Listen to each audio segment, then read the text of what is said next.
Welcome to our channel. Today we how to activate Home Depot Pro account for EV charger accessories step by step clearly. To activate your Home Depot Pro account for EV charger accessories, start by visiting the Home Depot website. Navigate to the Pro section located at the top of the home page. Click on the Sign In button if you already have an account, or select Register to create a new Pro account. If you choose to register, fill out the required fields, including your business information and contact details. Once you've completed the registration form, click on the Submit button to create your account. After successfully registering, check your email for a verification link to confirm your account.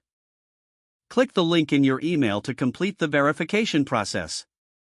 Now return to the Home Depot website and sign in with your newly created Pro account credentials.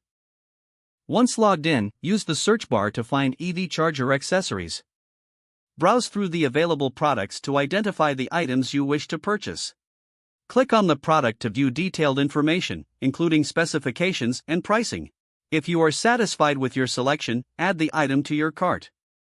Proceed to the checkout page by clicking on the cart icon in the upper right corner.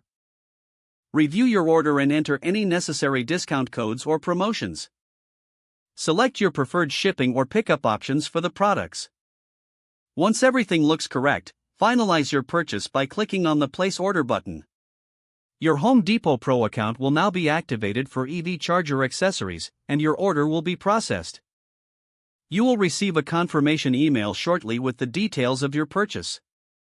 If the page does not load, refresh the browser or try again in a private or incognito window. Make sure you are using the correct email address, then retype it carefully to avoid small typos. If your password is not accepted, use the reset option and create a new strong password you can remember. Check your spam folder for verification or security emails, then complete any requested confirmation steps. Enable two-factor authentication if available to improve account security and reduce unauthorized access risk. After signing in, review your profile details so your contact information and settings are accurate and current. If you see an error message, note it down and try again after restarting your device and internet connection. Log out when you finish, especially on shared devices, to keep your account and payment information secure. If the page does not load, refresh the browser or try again in a private or incognito window. Make sure you are using the correct email address, then retype it carefully to avoid small typos. If your password is not accepted, use the reset option and create a new strong password you can remember. Don't forget to like this video and subscribe to our channel for more step-by-step tech guides.